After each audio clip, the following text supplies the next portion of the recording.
have their team. They'll actually implement it first. 3, 2, 1. Out in New York, yeah. Okay, everybody, we're here. It's This Week in Venture Capital with Mark Suster. Thanks for joining us again. Episode 3. The lobbying for Mark to be the permanent host has reached a boiling point. Congratulations on the lobbying effort. Tyler's going to sit in with us since he's here. That's where you say hello. Yeah, hi, hello. everybody. People don't believe that Tyler can actually talk. We have a ton of deals to get through, and at 3 o'clock they're doing This Week in Cloud Computing, which is one of the most successful shows on the network. Lots of advertising. This show does not have advertisers yet. If you would like to be one of the 3 advertisers on the show, the cost is pretty cheap. It's $1,000 a sponsor. You buy 10 weeks, 10 grand, and there's now 25,000 people or so watching the show. Downloads have been incredible. There's a lot of buzz about it. You're getting tons of comments on yours. So if you want to be a sponsor of the show, you email somebody. I don't know who. Who do you email? Is there a sponsors at thisweekin.com or something? Or is there advertising at thisweekin? It's probably you could try one of those things and it might work. For now, you can just email Mark, M-A-R-K, at thisweekin.com, and he will talk to you about sponsoring the show and show you what we do in terms of advertising. Advertising is important to pay for the 6 full-time employees of This Weekend. Mark, it's a busy week.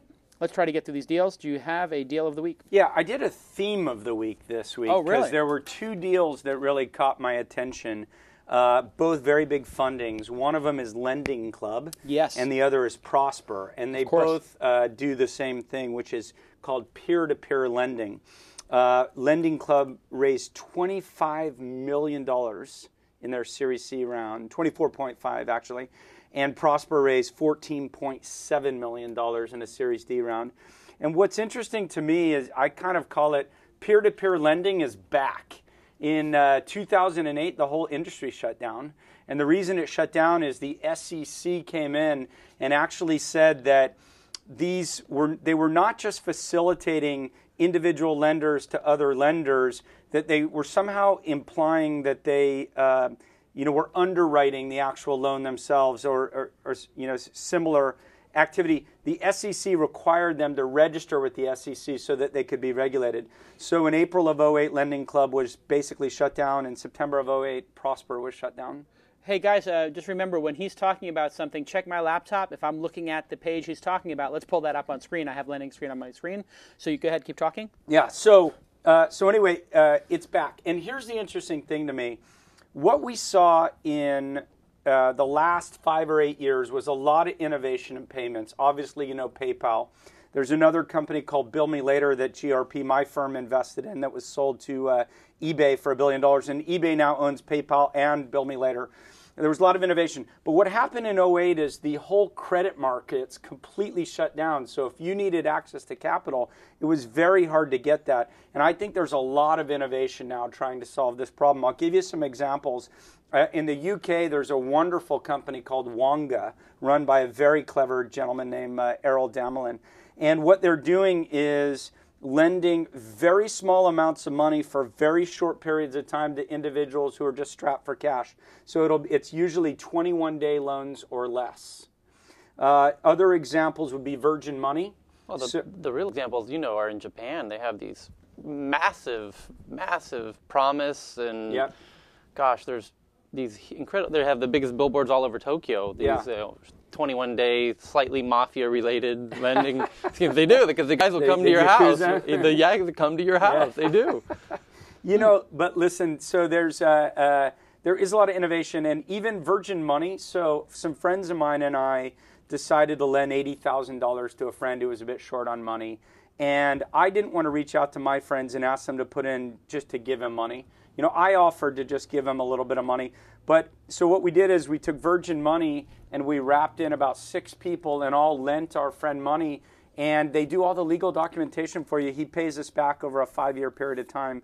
And one that's here in Los Angeles is called Afford It, which is trying to help lower-income consumers get access to consumer This is one of your companies. I was an angel. Going to disclose. I'm an angel funder in Afford It, but they also managed to raise some pretty good venture capital from interesting people. So this whole area of peer-to-peer lending and small micro loans to people, obviously Kiva is an example of where people do it on a social basis, is a very interesting space right now.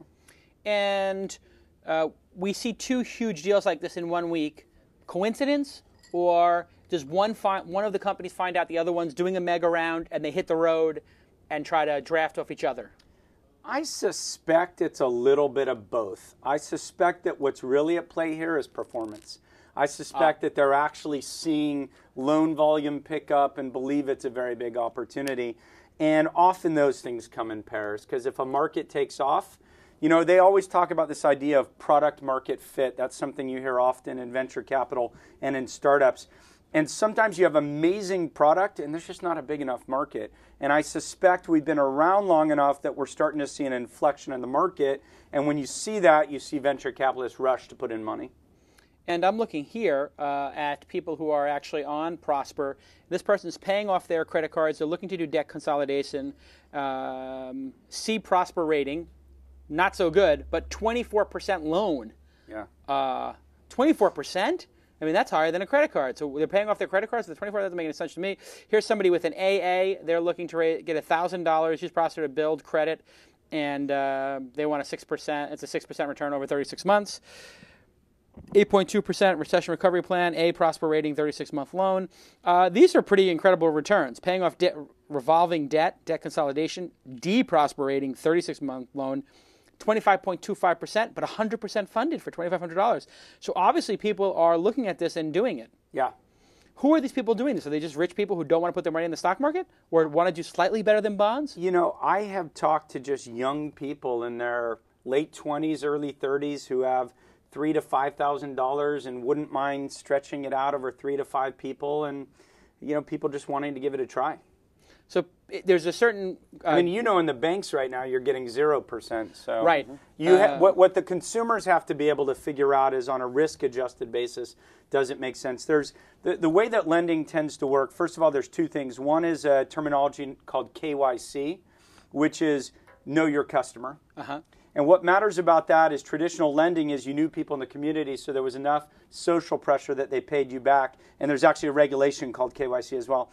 The second thing is if you have algorithms that help you to determine the probability that person is going to pay you back. So you can actually run algorithms and on things like credit scores and other factors to determine whether they'll pay you back.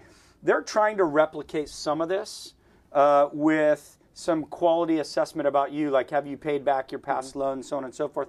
But it is probably still risky making loans. I'm looking at Lending Club right here, and it says invest like a bank, even better returns. And here they compare returns. They're being cute about it. They're starting their $10,000 on June 2007. So obviously you have the financial crisis. You can see this up on the screen here, Mark. Yeah, okay. And obviously the green line there is the Lending Club notes have gone from 10 to 13,000.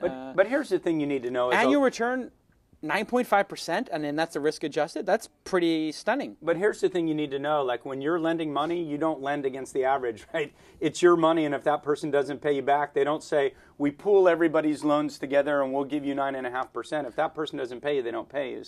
So what if they did pool it? Why don't they do that? Is that creating a fund or something? Something different, you think, on a legal basis? I honestly don't know why. Yeah. It probably there is some probably regulatory triggers some things stuff like that. there. So why these companies are making so much money? What do they need this capital for? Is this signal that they're expanding? Do they do advertising?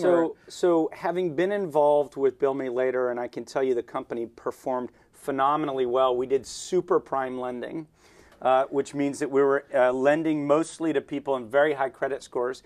You still need access to capital. So if you want to be a small business, you only have equity, and you can only lend out what you have on your books. So what you do is you get what's called a warehouse line. So you go to a big lender who might, in our case, we had $1 billion warehouse line that we then lend out to other people.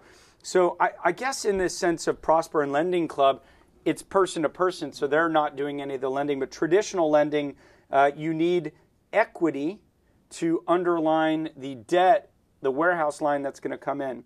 In the case of Lending Club and Prosper, it may just be typical startup stuff, which is more money for marketing and development and tech staff and everything else. Here is affordit.com on my screen. If you want to buy a Microsoft Xbox 360 Elite Edition console, you just put down $99. I think this is like a $400 or $500 device, the Elite, and pay $26 a week for 24 weeks. So obviously, this is going to wind up costing double if you buy it through that. But this is like a layaway plan, rental. It definitely costs more. There's an implied extra cost in that. It goes down as if you do that item and you pay it back in full, the next time you go to buy an item there, I know that is less of a margin, and then the next time eventually gets down to about the same price as buying it retail. There is about a $2 billion industry just alone in 2 companies that compete with them online, in physical rather. So you have players out there that are charging significantly higher. So they're a big innovation on what the existing retail network actually does. But yes, it's always going to cost more if you have this kind of layaway plan type model. And rent to buy would be the real world one. Is that what it's called, or is there's rent? I think it's called Rent-A-Center. I want to say maybe it's Rent-A-Center. Yeah, I've heard of it before, and it's very popular in Mexico. Okay. In Mexico, there's some Rent-A-Center type thing, and one of the billionaires there is Aaron Rentals is the name of one of them, and I think Rent-A-Center or I can't very remember. Popular in the South and stuff like that. They got Troy Aikman here from Texas. And Fingerhud is another company that competes in that market. Interesting. So anyway, I think peer-to-peer lending is back is the message for the week. Awesome. Next. Yeah, so other deals that are not in the lending space. The first one I'd talk about is called Newton, Knewton. They raised $12.5 million in a Series C round. And I really want to I like to talk about peers, so let me talk about Newton and Grokkit. Grokkit is their main competitor, which was funded by Benchmark and Integral Capital. So what they do is they're... Grokkit was a TechCrunch 50 company. Yeah, it was. Yeah. It was. And so basically what these guys have done is they've created innovation in how you study for standardized tests. So we all know that there's the Princeton Review and there's Kaplan, right, as the 2 kind of leading players. But those guys have very kind of staid programs in terms of how you study for it and going into a classroom or whatever. What interested me about Grokkit, and I'll talk about Newton in a moment, it's run by a gentleman named Farb Nivy, and he would have been the one who would have attended your TechCrunch 50. And he actually was senior at Kaplan and was senior at Princeton Review in terms of helping design what their educational programs are. And what they do is they take computer algorithms to figure out, as you get groups of people who are studying for exams together, and they can actually figure out what your weaknesses are. So it's not you sit in a room and you answer 125 questions, and every week you just answer a different 125 questions. They actually watch which questions you do well on, which ones take longer, and then it trains you, it adapts to you. So they can use computer algorithms to do a better job. And here's Grokkit. I remember this company. I remember Tyler and I prepping them for their TechCrunch 50 launch. And here, free SAT practice, and you do group study. So you, as a group, answer the questions, and as a group, you succeed and fail. And really interesting on the side here, I see you have the math leaders and the reading leaders and how many experience and the writing people help and the each featured other. Instructors. I mean, it's really got a social networking around it, which and it's also got this sort of achievement addiction that people are really getting into on the web and is really driving people to... and they actually have real instructors who go online, and actually it's curated. It's not like you're just sitting there and answering questions. They're curated by real instructors. So Newton raised $12.5 million. First Mark Capital, Axel, Bessemer, first round capital. Some pretty serious people. Reid Hoffman involved. Yep. So First Round and Bessemer and Excel, all really good firms. And if I'm not mistaken, First Mark, I've never heard of. What is First Mark? Have you heard of them before? I do not know. So First Mark Capital. It's a gentleman named Amish Johnny, but honestly, I just don't know him. New York Venture Capital Investors. I'm pulling it up here, and I see they're putting their entrepreneurs. They have Riot Games, Netgear, Second Market, Live Gamer. WePlay. Sounds like they've done okay. That's a pretty sharp website for a VC firm, actually. Yeah, not bad. Lumosity, StubHub, Netgear, that's probably some of their that's their exits here. I know of the name, I just don't know anybody who's over venture there. Leaders in the world's business capital. It's interesting how boring VCs try to do... Oh, Clickable, they're in Clickable. I love looking at boring VCs and how they try to make their websites interesting. The first round capital site, I think, is the most innovative. They've introduced the stream into their website, and they're trying to use tools. I mean, if you look at what I love about first round, they all blog. They all use Twitter. Yes. They're trying to innovate in how they use their own tools and eat their own dog food. And on their website, they actually now have a tweet stream. I just pulled it up, and they really are trying to build a... And there's Josh Koppelman, of course, the Red Eye VC, good friend of ours, and he did very well selling half to eBay back in Yes. the day, and Yeah. Bizarre Voice is one of their companies, and of course we had Howard Morgan on the program. Smart idea, and they actually have their companies in there too, and TechCrunch is in there too, but TechCrunch is not one of their companies, so that's interesting. I don't think TechCrunch is one of their companies, is it? No, Not that I know of. So I guess no. they just blended in TechCrunch there to Do they carry a have little TechCrunch favor. logo up there? It did have the TechCrunch logo, but it's not in here. No, there's no way they're an investor in TechCrunch. No, I don't think so. But I've seen a lot of these companies. So VCs, the You know, value I- of getting out there is... There was one up there that I didn't put on my list, but I just heard that they invested in Swipely, which you'll know is a competitor to Blippy. Yeah. And Oh, is it really? I've never heard of it. Yeah. It's kind of stealthish. I think it was announced. Well, I don't know if it was announced, but I saw it on their website. So Yeah, I'm looking at it right they're now. obviously willing to talk about it. And that's one that I think probably will do pretty well. Yeah, and it looks like this is in private beta, Swipely, and thank you for the tip. Very I will go good, very check that good out. team behind it. It looks like a good team. In every space, there is a leader and a follower, so I'm sure that... So you have to be, I Yeah. guess I have to learn to be cordial and magnanimous right Yeah. now that I'm an investor. Yeah, you do. This is going to be very hard for me. So Because I'm so competitive. I'm like I really gonna have a hard time like saying like, oh yeah, Swipely, congratulations to them for stealing Blippy's idea. I'm gonna always like throw in something like that. Yeah. And I have to stop because And I've been you- actually very good about Foursquare. I always say Foursquare's a great product. Goala, they're really competing well. And Yeah. I try to throw a little jab at the end, like, but Goala's got a much better product team. But I mean, the Foursquare people are adequate. yeah. You know, like it's sort of like try to get a little something in there to psychologically screw with them. But you Yeah. don't do that, do you? No, I don't. You have I because you have prefer- to go work with the entrepreneurs the next time. And there'll be investors who are investing in that other company, and I don't want to sour that. So for me, I try to play up our positive attributes. But you know, I don't know. I'm prone to the occasional attack. Another company I want to talk about is Assistly. Assistly. Yes. Now that's a mouthful. It is. I have to is. talk to people about naming their companies because if you cannot spell the company or you can misspell it easily, Yeah. Assistly. Assistly, I get it. Okay. Yeah, it's Assistly. So what they do is, if you think about customer service in a multi-channel world, meaning I have people who contact me on Twitter, I have people who send me emails, I have people who want to call my call Facebook. centers on Facebook. You know, they want to write to me on my website. How do you manage all this? The kind of multi-channel customer support. It's a very smart team behind it. Alex Bard and Gary Bennett have done 4 startups. The last startup they sold to AOL. And of the 4 startups they've done, 3 have been in customer service. Interesting. So they've worked in the space a long time. We actually backed one of Alex Bard's last companies. It was called eAssist. So he's got that theme of assist. And this was backed by great guys, Howard Linson and True Ventures. They invested $2.2 million in the company. And it's competing with a product called Zendesk, if you've heard of Zendesk. Zendesk was a TechCrunch 40 or 50 finalist. Yeah. And we didn't accept them. And boy, that was a mistake because they've done really well. Yeah, and they've raised $6 or $6.5 million. Yeah, we make mistakes. But Zendesk costs a little bit of money. And instead of using some big help desk software that cost $100,000 in your own server or $50,000 like they used to sell as client server architecture, it's a software as a service, as they say, is. SaaS. SaaS. And so Assistly is going up against Zendesk. Yes. $2.2 million. True Ventures, great firm. I'm invested in with some companies with them. And Social Leverage, also an interesting firm. Howard Linson, of course, and I have battled it out, but he said something nice about me on Twitter today. I saw that. I was in shock. Yeah. He's like, Calacanis is a putz. Yeah.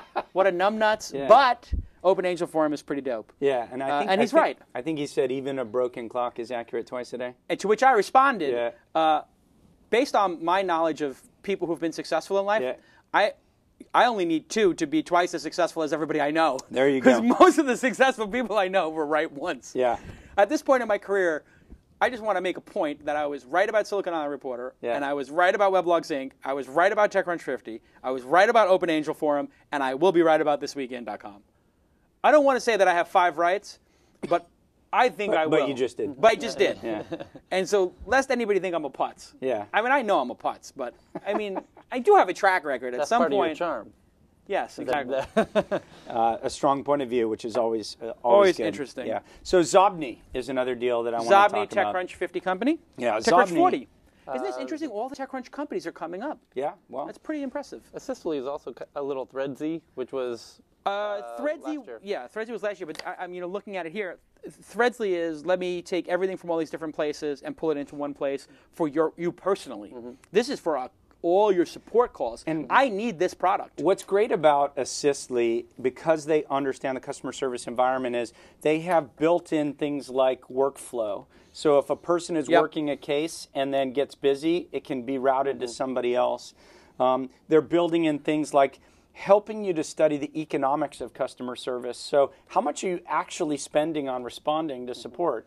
And it can play into helping you figure out how you should price your product. I think a lot of people don't think about how much customer support actually costs them. Yeah, just back of the envelope. Okay, moving so on. anyway, Zobni, what Zobni is doing is I kind of view it in this category of collaborative working. Yes. Which is helping you to figure out how to work better, more effectively within a company, within work groups, or even if you're a small company with people that you communicate often. And I've always said this about collaboration because both of my companies that I built were in the collaboration space. Collaboration starts and ends in your email box. And you could maybe argue that today the social network is becoming an email box, but it pretty much starts and ends in your email box. So if I know that I've emailed 25 people very frequently, that's going to tell me something implicitly about my social graph. It's going to help me in terms of finding old documentation, so they help surface old documents that I've shared between people and really help driving productivity. Zobni is done as a Microsoft Outlook plugin. Got it here on the screen. I think the closest competitor that I would say out there is maybe Gist. Is that how it's pronounced? GIST? There's a new one and as well. And there's a new one. Rapportive. Rapportive that was just at the Open Angel Forum in Silicon Valley. Sorry you couldn't make it. Yep. And they are for Gmail. So they are to Gmail what Zobni is to Outlook. Gotcha. They put this nice little, just for people who are watching the video, they put this nice little box here on the side. It's got all of your social connections, and then it starts giving you statistics on when you last emailed this person. You can sort by, at least when they did their demonstration at TechCrunch 50 years ago, who haven't you emailed in a long time? Yep. Who was a contact? You can sort of look at, all last year, who was I communicating with the most? Oh, I forgot that I was communicating with this representative from IBM. Yep. And they're no longer at IBM. Maybe I should connect with that person. By the way, they're working at Wells Fargo. Maybe my client just moved there and I can go get my cheese over there. Yeah. And so, it really implicitly drives up a lot of collaborative and potentially sales-oriented functionality. So I like the space. $16.2 million Series C. Series C Big now, round. when you get a Series C, this basically means you have a business. Yeah. Series A means you have an idea, maybe a product, but whatever. Series B, you've got a product with traction, maybe a little bit of revenues. When you get to Series C level, you have a blown out, serious business. Is that correct? I can't say how blown out necessarily it is, and I want to kind of expose, and I don't want to talk about Zobni because I don't know if it's the case here. Yes. But I want to expose something that happens a lot. You'll read about a $15 million financing, and it sounds like $15 million of new capital came into the company. Often, it was a series of debt that happened over a 1.5 year period of time, something called a convertible debt. And often it was inside investors. And all they did is they decided to finally price it and announce it. And it may be that a company raised $4 million but announced 15. And what I look for to find out, it's not always the case, but occasionally, is was there a new investor? Right. No new investor, flag goes up. Yeah, and Here you have Khosla. Well, Khosla was already in the deal. No, so I'm not implying anything about Zobni. But we don't know. Wanted to say to your comments, Series C, when you see rounds that are done, doesn't necessarily mean they're killing it. Interesting. And sometimes it's a recap where people's view is, fine, we'll put in $5 million, but $5 million is going to buy us 70% of the company, and that's how we're going to get our recovery because we still think there's a $25 or $30 million exit here. Sometimes. Interesting. So, it's not clear cut. So what you read is not always clear cut. You don't know the terms of the deal, therefore, don't just assume that this is. Don't assume it's all new money. I see Blackberry. Obviously great people here. Baseline, RRE from New York. I know those guys. Stu, you know them as well. Khosla Ventures, very big deal. First round again. Blackberry Partners Fund. What is that? I just pulled up their website. Have you heard of that before? when I saw it on the list, I was just assuming it was actually BlackBerry as a corporate investor. It feels like that, yeah. And I'm looking at their site here, and here's the Buzz they invested in. Yeah. And about us, it says the Blackberry Partners Fund was established to deliver superior returns to the compelling investment opportunities presented in the application services and support infrastructure for mobile platforms. The Blackberry Partners Fund is focused on investing in mobile commerce, applications, payment, blah, blah, blah, blah. Boy, would that have been a lot more interesting 5 or 6 years ago before they missed every freaking opportunity in the mobile space. And I'm assuming BlackBerry's that a big disappointment to me. they could have done more, and I'm assuming that this was a group of people out of BlackBerry, out of the Canada group, but very, very well could be. Yeah. The implicit thing in they have the BlackBerry logos here. The fact that it says BlackBerry Partners Fund makes it imply that it's not a corporate vehicle, but individuals. Right.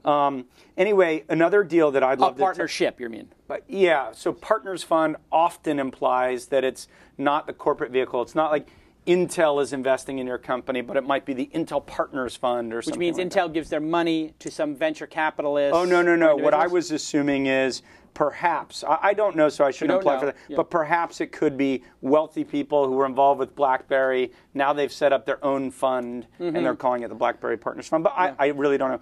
But another deal worth talking about this week is Tumblr. Yes. Tumblr announced crushing it. $5 million by its existing investors, Union Square and Spark Capital. Two great firms. Exactly. And one thing that I know about Fred at Union Square, Brad Feld at Foundry Group, is they have often said that they are willing to fund their companies even without new investors. And maybe it's worth me explaining to your listeners, Jason, that the reason that most VCs like to have a new VC firm come in and price a deal is we have investors in our funds called limited partners, and they don't want to feel like we just follow every deal to protect ourselves or that we somehow fell in love with our companies. So having external investors come into your deal is a way of validating to your limited partners that there's value in it. So, so often VCs are willing to step up to their own deals, but it's a very small segment of them that are willing to do that. And that's probably what was going on here. If you look at this market, which I know you'll know well, you're an investor in one of their competitors, Posterous, I think, right? No, you're not an investor, a fan. Sorry, for some reason I thought you invested. But I wish. Look at WordPress, okay? Yep. WordPress, wonderful company. I use it on my own blog, but it has become almost a byproduct of its tremendous success is that it's a hard product to use. They can't easily change it. It's feature-rich. Feature-rich, but not inherently social. And what Tumblr is for me is it's one step above Twitter. I can put pictures. I can write simple, easy messages. It's easy to get stuff in. I'm not going for every possible feature. Yep. But then people on Tumblr follow me. And then they can easily pull in their, they can take a post I've written and pull it into their community that follows them. So I think what Tumblr and Posterous are doing a very good job is creating social blogs. Yeah, and they are social blogs. You get to put your friends in there. And here's a look at the CEO, founder. I think he's actually just a founder now, David Karp, his Tumblr himself. Yeah. And he's a great young kid, and they did a big embarrassing photo shoot for New York Magazine this week, much like I did when I was in New York. They asked me to be in this cover photo and do this Silicon Alley dorky thing, and I said, no, thank you. But if you would like me to be on the cover alone in a serious pose, I would do it. Yeah. And I actually opted out of doing something like this because I thought it was unprofessional for CEOs. But that being said, it's great to see New York is booming with a lot of talented companies, Foursquare, Artsy, I've never heard of, Dropio I have heard of, and of course Tumblr I've heard of. All great companies, and really kudos to Fred Wilson and Howard Morgan for really making New York a thriving place. Yeah, for sure. And other deals of the week, and I'm trying to, some of the people who gave me feedback on the show said they wanted to talk as much about what the companies did as just the funding, so I'm trying to do a little more of that this week. It's called Tint Multimedia. And Tynt, T-Y-N-T, Tint Multimedia. Okay. And it got raised an $8 million Series B round.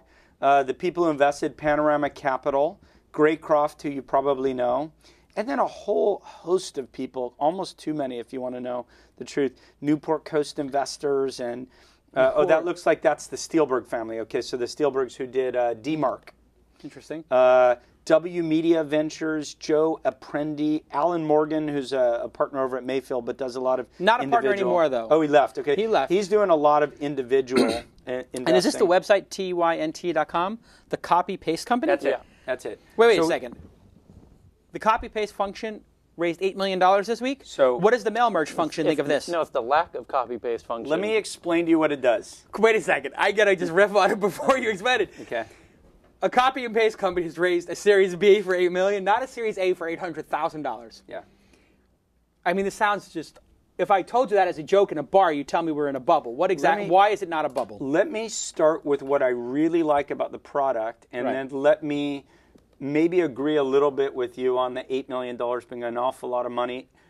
Often you don't know where a company's going, and maybe their plans are so big that we just don't know, so maybe there's more to the story. Here's what I love about what they do. If you install Tint on your website and someone cuts and pastes a sentence or a paragraph and then sends it to somebody else in email, what it does is it appends it with a little link to the full article. And then you get analytics. So let's say you've got your personal blog and you want to know who's sending stuff around. Well, if they don't just hit tweet or they don't just send the full thing, but they just copy and paste it, it creates analytics that helps you better track what's going on in sharing. So I really like that functionality. I wonder, is it a huge business? I would like to just take a moment. This is a message from Mahalo's incredible developers. I would like this feature made by Friday. I guarantee you I can have one developer build this in 3 days. It's a challenge. Let's see if you get it. I guarantee you, there's a somebody who somebody. I mean, I hate to. I don't want to be a jerk to a startup company, but I know that feature takes 3 days to build. So there's got to be something more there. Somebody build this feature and open source it. And put it on Challenge Post. The positives are, I think it's a needed feature, and I'm really excited about that feature existing. Number two, I wonder, question mark, is it a FNAC? Feature, not a company. Wait. FNAC. You can't just drop FNAC. FNAC. Feature, not a company. Did you make that up, or is that an industry term? I actually heard it from First Round Capital. FNAC. Yeah, FNAC. Oh, FNAC. It sounds like something a guy in Brooklyn would say. What are you, a FNAC? It's Chris Freilich told me. Feature, not a company. I agree. But you know what the thing about the feature, not a company thing is? Yeah. A lot of great features have turned into companies. Yeah. So here's where I want to be fair to the team at Tint Multimedia and their investors is it's very possible that this is just the entry point and they've got 20 other ideas. Yes. If this is all they got, $8 million is an awful lot of money. They should have put $800,000 and sold the company, but for a reasonable return. But I'm hoping they have a lot more behind it. I'm guessing they do. SendGrid raised money this week, $5 million. SendGrid. Now, I have a feeling that this has to do with grid computing. Am I wrong? Yes, you are wrong. I was going to say, if you use the term grid in your name in a technology company, does it have to do with email? It does. Okay, because I see send. So at least they got half of their words right. Okay. But it's great investors also. You got the Foundry Group. Brad Feld is affiliated with that fund, but it's Ryan McIntyre from there. I'm guessing it came out of Techstars. I don't really know because David Cohen. Matt Mullenweg involved? Matt Mullenweg is involved. David Cohen from Techstars invested. Jeff Clavier. Yeah. And Dave McClure, who were both at... and Highway 12 Ventures, Mark Solon invested. Do me a favor, Tyler, on this one. You got to email Dave and Jeff and say, why didn't you include Jason in this and what's going on? Anyway, keep going. I think it's a really interesting company. And what it does is it solves a very big problem that most companies have, which is guaranteed delivery. So when you want to go out and send something to 20 million consumers, there's just a hell of a lot of those emails that never actually arrive. Yeah. So there, as I understand it, they really have two different businesses. One that was pretty obvious to me when I went to the website, and one when I did a little bit more research that I understand they do. I may have this wrong, but the delivery ability bit, they compete with people like AuthSMTP and with email reach, and it's about helping companies who have campaigns to get delivery, and that's an important infrastructure component. The second is I'm told that they also do an email marketing product, and if that's true, then they would be competing with people like MailChimp or Cheetah Mail, rather. MailChimp is one. Yeah, no, MailChimp and Cheetah Mail Cheetah Mail is are another. two different. And those are email marketing companies. People will pay for email. People get money from email. These are retailers. These are people who are making financial transactions with actual customers. So there is a business there. Email performs. Email performs. Yeah. Period. And so anything that makes it perform more, you can charge a price for. Yes. This is not an ad-based business. This is a FU. It's infrastructure. It's infrastructure, this is and I like infrastructure. FUPM. This is a FPUM. Okay, it's not a FNAC. It's a FPUM. Yeah. Okay. It's an FU. FUPM. FUPM. FU pay me. There you go. That's from, I think it's from Goodfellas.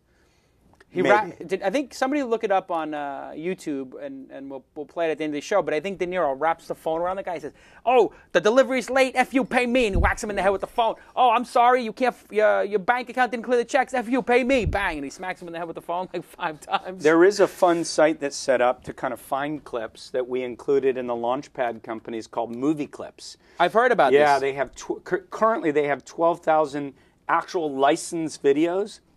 And what you can do is you can search and find little small snippets from films, and then you can do mashups with those different kind of film stuff. And right now they're focused on B2B. Movie Clips. Movie Clips. How did they get that domain? A great domain. They've got a great domain, and they also have licensing that nobody else has. They have 6 out of the 7 studios have done deals with them. Really? And I actually called the studios and confirmed directly. So what's interesting to me is right now they're focused on B2B. So let's imagine you're AOL and there's a breaking story. What is it? Sandra Bullock, is that her name? Yeah. Yep. Who one day is a hit, winning an Oscar, and the next day is finding out that she's got a philandering husband. Surprise, surprise, since his last girlfriend was a porn star. And then you want to be able to run text, but you might like to have her best moments in video. And the idea is, how are you going to source all of those videos? Well, these guys have the license, so you can immediately pull them in. So that's where they're focused right now. I don't know how I got off track there. He was bringing up movie quotes. Pubmatic raised $7.5 million this week. This company I know as well. What does Pubmatic do? I've heard of this. So if you think about advertising infrastructure, the world of advertising online is dividing into camps. On one side, you have software providers that provide tools to publishers. Mm-hmm. And on the other side, you have tools that are provided to advertisers. Mm-hmm. And increasingly, there's a middle piece called ad exchanges, or that are becoming more Rubicon popular. Project, clickable. Well, Rubicon is a direct competitor to Pubmatic. What they are is a set of tools for publishers. And the idea is this, Jason and Tyler. So ultimately, I know you know this, but for your viewers, ultimately, if you think of yourself as a website and you have to have ad inventory, you want to fill that. So you either sell it yourself, which means you have a direct sales force, and anything that I sell directly at a high value is called premium inventory. The stuff that high CPM. High CPM, premium. This is you selling directly to Samsung. Exactly. Anything that you don't sell is called remnant. I haven't sold it. I'm going to give it to somebody else to use. Somebody else, someone else. Somebody else's problem. And they're going to pay less for it, bargain right? bin, yeah. So what you end up doing is, and by the way, some people don't have their own sales force for premium either. They have people like Federated Media sell it for them. They're outsourcing. Yes. They've got a representation firm, a rep firm. Exactly. Right. So there's people like Federated Media and... Boing Boing uses Federated for rep, and they probably have somebody to use Gorilla for Nation for remnant. But let's talk about what Pubmatic and what a Rubicon Project do. So what they said is you as a website, what happens is if you don't sell that premium inventory, you need to be able to serve it from an ad network straight away. So what you used to do is call it a daisy chain. So I go to my first ad network and I say, here's inventory. Do you want to fill it? And this is sub-second stuff, right? Do you want to fill this? And if they can't fill it, it goes to the next one. And if they can't fill it, it goes to the next one. And that's called daisy chain. And what people like Pubmatic and Rubicon do is they provide you tools that allow it to be filled more easily rather than having to daisy chain it, because they handle all the stuff that happens on the back end. And what their proposition to publishers is that they'll give you an uplift in terms of the CPM that you would get if you didn't use their product. And what they ask for in return is a percentage of all your ad revenue. So you get the free service, software as a service kind of situation. It's at no cost. No, usually there's a cost associated with using them. Plus, they take a percentage fee. They take a VIG from the traffic that goes through you. Now, I've talked to a lot of people because I'm interested in this space a lot in ad tech. And I've talked to a lot of people. The consensus view that I've picked up, now I'm sure these guys would disagree, but the consensus view that I've picked up is that the uplift is not usually as great as advertised, but the management tools that help you to better manage all of your inventory and get visibility about performance make it worth giving up some of the revenue. So most people seem reasonably happy, but not as happy with the uplift as was advertised on the outside of the 10. Interesting. But is it one of those things that increase the margins, get better as the volume goes up? Like a lot of people might not even qualify to participate because they don't have the right enough inventory. It may be the case, but I've talked to some pretty big players who are also saying they're not getting quite the lift they would expect. Now, I've also been told, and not confirmed, and I'm not an insider, that they've done sweetheart deals with their largest publishers to guarantee them uplift. So they actually are manipulating it a bit to guarantee so that they can take these big companies and make them referenceable. Yeah. I think that this space, it's a very interesting insights, actually. I think being a publisher for many years, I think a lot of these companies exist because publishers are lazy and not doing their job selling premium inventory, and I actually don't agree with that, but let me explain why, okay? First of all, let me give you two scenarios. One is I'm a small company. I haven't yet raised enough capital to hire the best sales guys. Right. There are times where people repping your inventory makes sense stopgap in the evolution of your company. Absolutely. In the long run, I believe it's probably better and to by sell evolution, you mean evolution. Yeah. Okay. He did live in the UK for a while, yeah. Yeah. Literally? You lived in there? Literally. So in the evolution you can take the government. piss out of me. Yes. And I'll say slag on you. schedule. Schedule.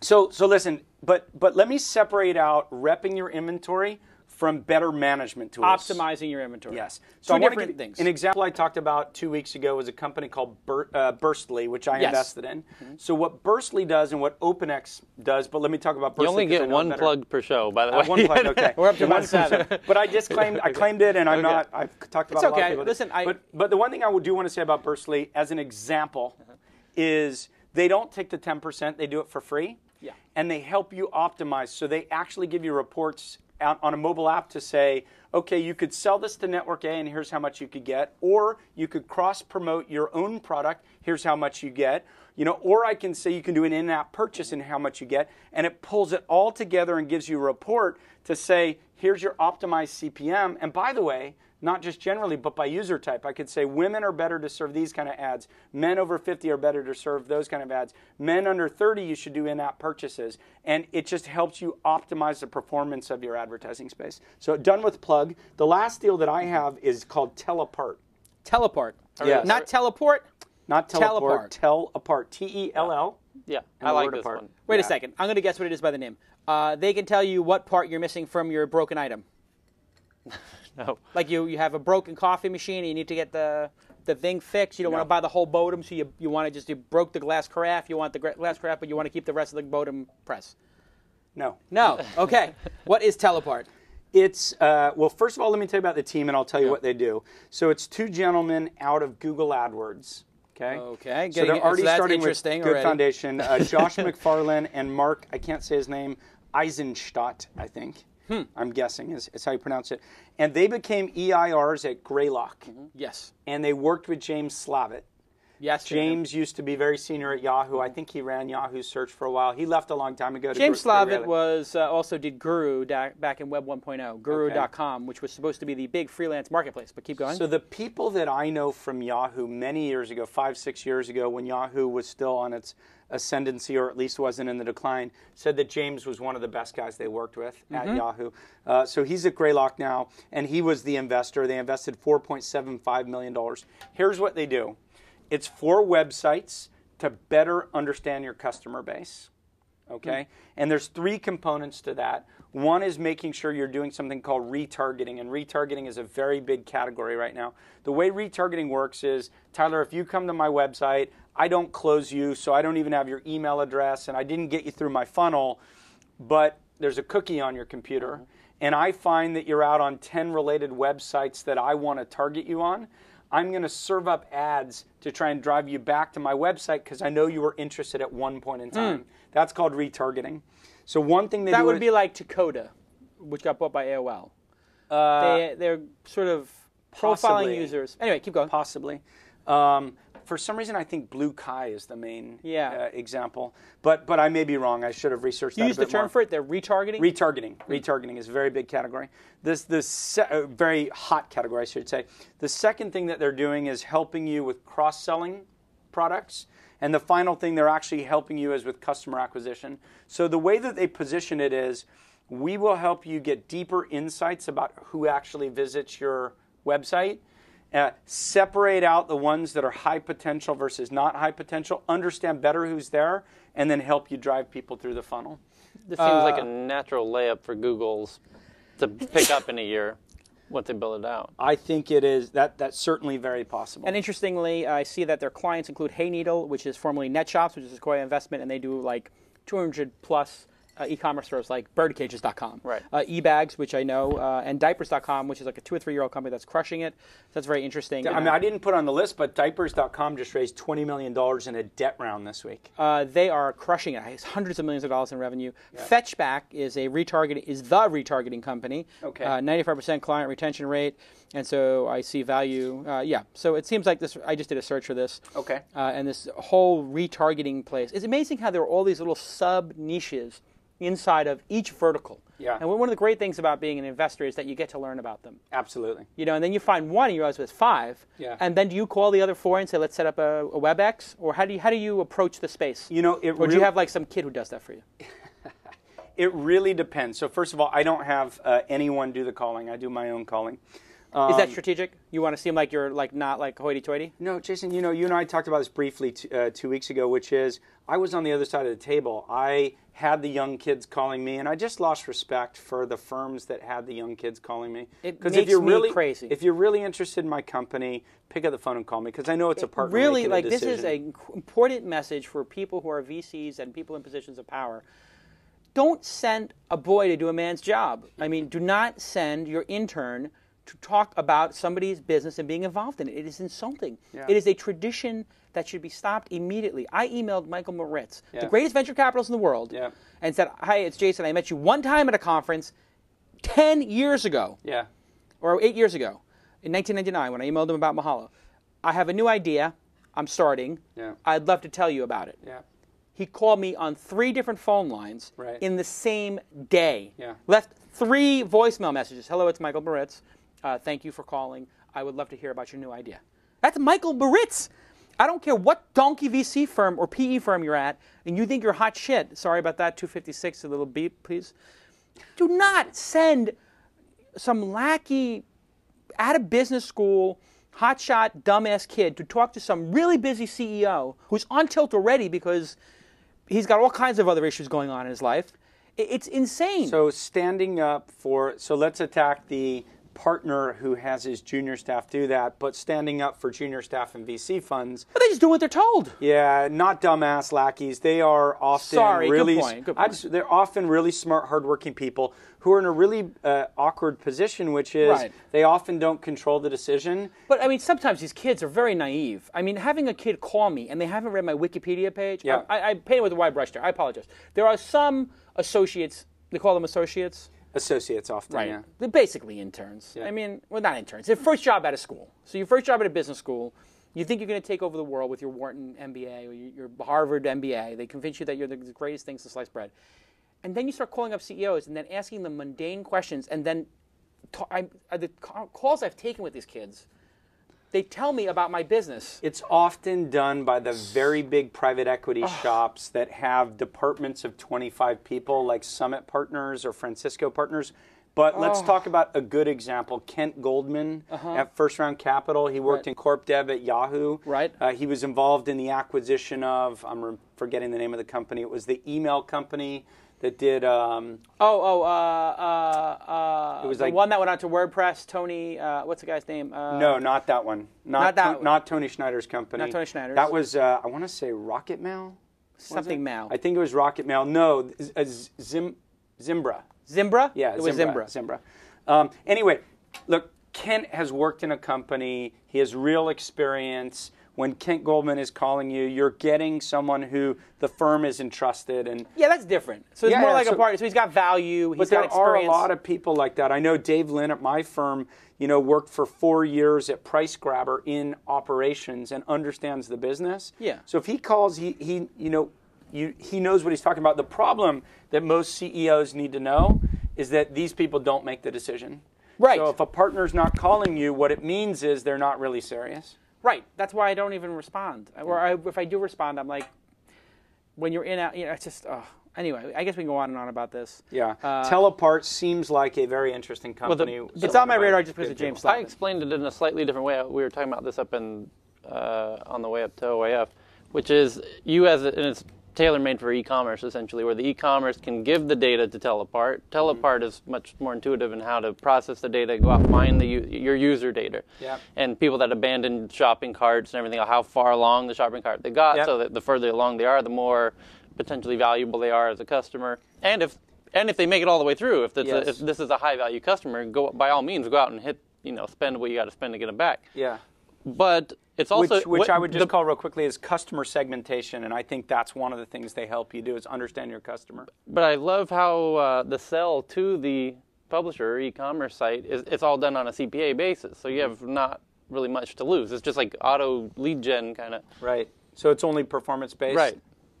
Interesting. Well, we've got to the hour mark or so. Great job. Thank you. You're the permanent host. I'm Thank out of you. here. You guys now have to do it, Mark. He's going to be rotating people in. I did my time. This is going to be, I think, one of the best shows on the network, along with No This Week in doubt. iPad. People love it.